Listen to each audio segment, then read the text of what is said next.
నమస్తే, welcome to BCN news. నేను విజయలక్ష్మి. ముందుగా బీసీఎన్ ప్రేక్షకులకు సంక్రాంతి శుభాకాంక్షలు. ఇప్పుడు ముఖ్యాంశాలు. ఢిల్లీలోని కేంద్ర మంత్రి కిషన్ రెడ్డి నివాసంలో సంక్రాంతి సంబరాలు. వేడుకల్లో పాల్గొన్న ప్రధాని మోదీ, చిరంజీవి, కేంద్ర మంత్రి భూపతిరాజు శ్రీనివాస్ వర్మ.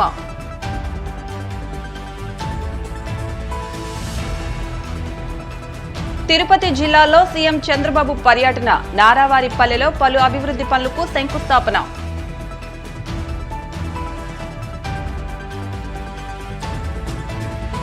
వేమడోలు మండలం పాతూరులో ఘనంగా సంక్రాంతి సంబరాలు. ముఖ్య అతిథులుగా పాల్గొన్న టీడీపీ ఏలూరు జిల్లా అధ్యక్షులు గన్ని వీరాంజనేయులు, ఉంగుటూరు ఎమ్మెల్యే ధర్మరాజు. వాడపల్లి వెంకన్న ఆలయంలో ప్రత్యేక పూజలు. మంగళ వాయిద్యాల నడుమ శ్రీ స్వామి అమ్మవార్లకు మేల్కొల్పు సేవ, ఐశ్వర్యలక్ష్మి హోమం. ప్రధాని మోదీ దేశ ప్రజలకు సంక్రాంతి పండుగ శుభాకాంక్షలు తెలిపారు. సంక్రాంతి సందర్భంగా ఢిల్లీలోని కేంద్ర మంత్రి కిషన్ రెడ్డి నివాసంలో జరిగిన పండుగ వేడుకల్లో ప్రధాని మోదీ పాల్గొన్నారు. ఆయనకు కిషన్ రెడ్డి దంపతులు, కేంద్ర మంత్రి భూపతిరాజు శ్రీనివాస్ వర్మ, చిరంజీవి స్వాగతం పలికారు.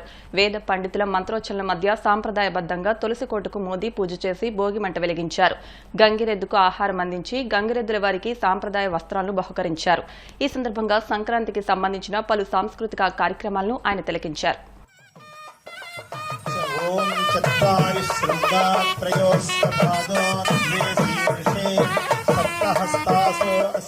తైలం సమర్పయామి అగ్నేనయ సుపధారాయే అస్మాన్ విశ్వాని దేవ వయునాని విద్వాన్ యోధ్యస్మజ్జుహురాణమేనో భూయిష్ఠాంతే నమభుక్తిం విధేమా తైలధారాం సమర్పయామి భోగిరూప యజ్ఞేశ్వరాయ తైలధారాం సమర్పయామి.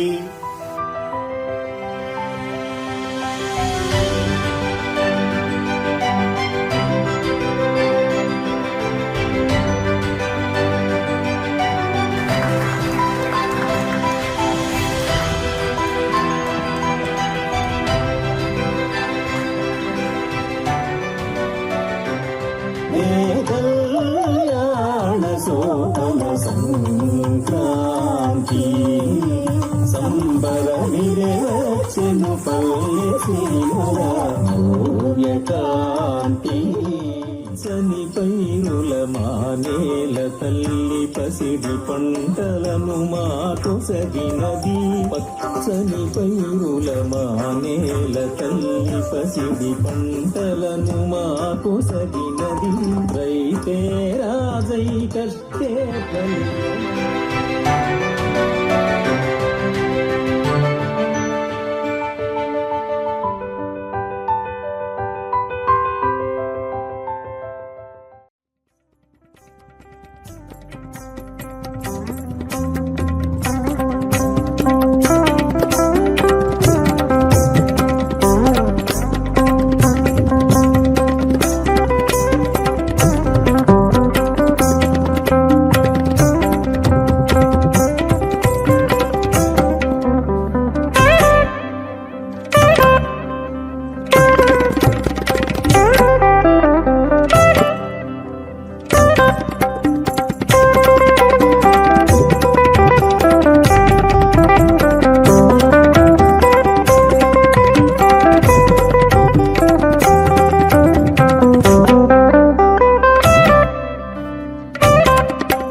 మన ప్రియతమ ప్రధానమంత్రి నరేంద్ర మోడీ గారి తరఫున ఢిల్లీలోని కేంద్ర మంత్రి కిషన్ రెడ్డి నివాసంలో కూడా జరిపించారు. అలాగే వేదిక మీద జాతీయతని ఉట్టిపడే విధంగా వివిధ రాష్ట్రాల సంస్కృతి సంప్రదాయాలు ప్రతిబింబించే విధంగా కూడా సాంస్కృతిక కార్యక్రమాలు చేశారు. అంతేకాకుండా ప్రత్యేకించి తెలుగు రాష్ట్రాల నుంచి వెళ్లిన కళాకారులు ప్రధాని నరేంద్ర మోదీ ముందు specially Sankranti themed dance performance ఇచ్చారు. మన తెలుగు రాష్ట్రాలలో అన్ని వర్గాల ప్రజలు ఎంతో సంబరంగా జరుపుకునేటువంటి అద్భుతమైనటువంటి పండగ సంక్రాంతి పండగ. ఈ సంక్రాంతి పండగ ధనిక పేద తేడా లేకుండా అన్ని వర్గాల ప్రజలు నిర్వహించుకుంటారు. ముఖ్యంగా వ్యవసాయం చేసేటువంటి కుటుంబాలు ఏవైతే ఉంటాయో వాళ్ళు కష్టపడి ఆరుగాలం కష్టపడి మరి పండించిన పంటలు చేతికొచ్చిన తర్వాత ఆ యొక్క పంటను ఇటు పక్షులకు అటు అన్ని వర్గాలకు కూడా అందించేటువంటి సుఖ సంతోషాలతో నిర్వహించుకునేటువంటి పండుగ ఈ యొక్క సంక్రాంతి పండుగ. ఈ సందర్భంగా ఈ సంవత్సరం నేను మొదటిసారిగా మరి మన దేశ రాజధాని అయినటువంటి న్యూఢిల్లీలో మా ఇంట్లో నిర్వహించడం జరిగింది. దీనికి భారత ప్రధానమంత్రి నరేంద్ర మోడీ గారు, లోక్సభ స్పీకర్ మరి ఓం బిర్లా గారు, అనేక మంది మంత్రులు, తెలంగాణ రాష్ట్రానికి సంబంధించినటువంటి పార్లమెంట్ సభ్యులు, అదేవిధంగా పద్మవిభూషణ్ అయినటువంటి చిరంజీవి గారు, అనేక మంది కళాకారులు కూడా ఈ కార్యక్రమంలో పాల్గొని మన ఎంతో సంబరాలు నిర్వహించుకోవడం జరిగింది. ఈ సందర్భంగా నేను తెలుగు ప్రజల జీవితాలలో అదేవిధంగా ఈ సంక్రాంతి పండుగ మన తెలుగు రాష్ట్రాలతో పాటు సుమారు 14 రాష్ట్రాలలో వివిధ పేర్లతో ఇదే రకమైనటువంటి పండుగ నిర్వహించుకుంటారు. కాబట్టి ఆ రకంగా అన్ని వర్గాల ప్రజలకు కూడా నా తరఫున, తెలుగు ప్రజల తరఫున, అదేవిధంగా మన ప్రియతమ ప్రధానమంత్రి నరేంద్ర మోడీ గారి తరఫున అందరికీ సంక్రాంతి పండుగ శుభాకాంక్షలు తెలియజేస్తా ఉన్నాను. మీ అందరి జీవితాలలో నిజమైనటువంటి క్రాంతి రావాలని, ఈ యొక్క సంక్రాంతి నుంచి మీరు మరింతగా మీ చేస్తున్నటువంటి వృత్తుల్లో రాణించాలని నేను మనస్ఫూర్తిగా భగవంతుని కోరుకుంటూ మీ అందరికీ శుభాకాంక్షలు తెలియజేస్తా ఉన్నాను. ప్రధానమంత్రి గారు చాలా సంతోషం వ్యక్తం చేశారు. వారు మరి ఈరోజు ముఖ్యంగా మన ఉభయ తెలుగు రాష్ట్రాలకు సంబంధించినటువంటి ఐఏఎస్ ఆఫీసర్స్ కానీ, ఐపీఎస్ ఆఫీసర్స్ కానీ, లేకపోతే ఉన్నత స్థాయిలో పనిచేస్తున్నటువంటి మరి ఆఫీసర్స్ అందరినీ కూడా ఈ యొక్క కార్యక్రమంలో భాగస్వాములు చేయడం జరిగింది. వాళ్ళందరూ కూడా వచ్చారు. మరి ఈ సందర్భంగా వాళ్ళందరిని ఆహ్వానించినందుకు ప్రధానమంత్రి గారు కూడా చాలా సంతోషం వ్యక్తం చేయడం జరిగింది. వారు కూడా ఈ యొక్క తెలుగు రాష్ట్రాల అభివృద్ధికి నరేంద్ర మోడీ గారి నాయకత్వంలో కేంద్ర ప్రభుత్వం కట్టుబడి ఉంది. తప్పకుండా వారు అంకిత భావంతో ఈ తెలుగు రాష్ట్రాల సమగ్రమైనటువంటి అభివృద్ధికి కృషి చేస్తారని చెప్పి ఈ సందర్భంగా నేను అన్ని వర్గాల ప్రజలకు మనవి చేస్తా ఉన్నాను. సంక్రాంతి వేడుకలను సీనియర్ కేంద్ర మంత్రి మిత్రుడైనటువంటి శ్రీ కిషన్ రెడ్డి గారి గృహంలో పెద్ద ఎత్తున నిర్వహించడం జరిగింది. దేశ ప్రధాని శ్రీ నరేంద్ర మోడీ గారు ఈ సంక్రాంతి వేడుకలకు హాజరు కావడం, అలాగే లోక్సభ స్పీకర్ గారు, అనేక మంది కేంద్ర రాష్ట్రాలకు సంబంధించిన మంత్రులు, గవర్నర్లు, సీనియర్ నాయకులు అందరూ పాల్గొనడం జరిగింది. ఒక సంతోషకరమైనటువంటి వాతావరణంలో, ఒక గ్రామీణ వాతావరణంలో ఏదైతే ఒక సంక్రాంతి అంటే ఒక సాంప్రదాయకరమైనటువంటి పండుగ, రైతులకు సంబంధించినటువంటి పండుగ, అలాగే గ్రామీణాలకు సంబంధించిన పండుగ, మహిళలకు సంబంధించిన పండుగ, అవన్నీ కూడా ప్రతిబింబించే విధంగా ఇవాళ ఇక్కడ చక్కటి కళారూపాలు కూడా ప్రదర్శించారు, చక్కటి అలంకరణ చేశారు. తెలుగు ప్రజల సంస్కృతి సాంప్రదాయాలు ఏవైతే ఉన్నాయో వాటన్నిటినీ కూడా ఇక్కడ ప్రదర్శించడం జరిగింది.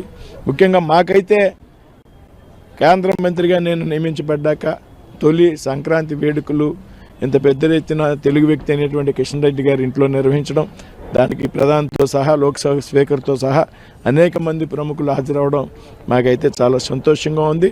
జరిగినటువంటి కార్యక్రమం పట్ల ప్రధానమంత్రి నరేంద్ర మోడీ గారు కూడా చాలా సంతోషాన్ని వ్యక్తం చేశారు. సంక్రాంతి అంటే చాలా రాష్ట్రాల్లో జరుగుతుంది, దేశంలో 14 రాష్ట్రాల్లో. ఆంధ్రప్రదేశ్కి ఒక ప్రత్యేకత ఉన్నది. అన్ని రాష్ట్రాల నుంచి కూడా ప్రజలు సంక్రాంతి అంటే ఆంధ్రప్రదేశ్కి వచ్చి అలవాటు ఉంటుంది. మా దగ్గర ఉండేటువంటి సాంప్రదాయం ఏదైతే ఉందో, ఏదైతే వివిధ రంగాల్లో క్రీడల పోటీలు నిర్వహిస్తారు, అలాగే కోడి పందాలకి ఆంధ్రప్రదేశ్ ప్రత్యేకమైనటువంటి ప్రాముఖ్యత ఉంది.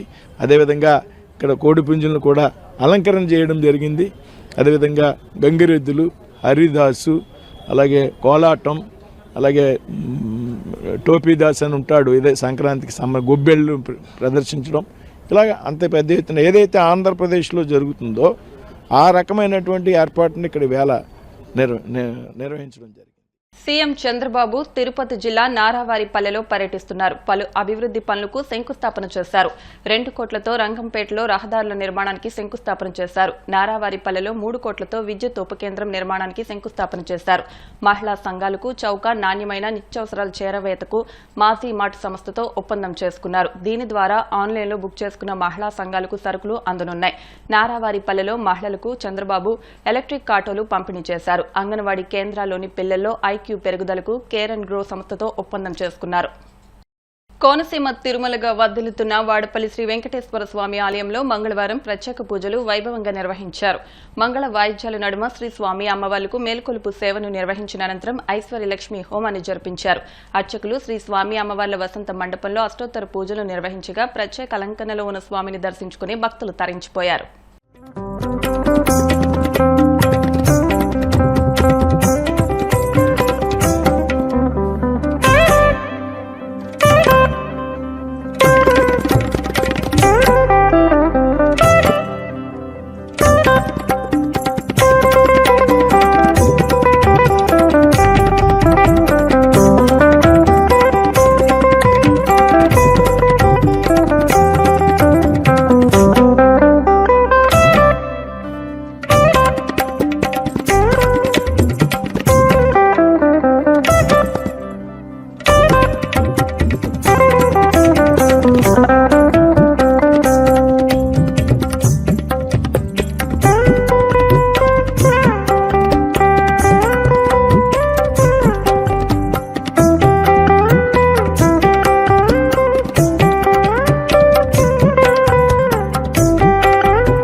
ఇప్పుడు కాసేపు ప్రకటనలు.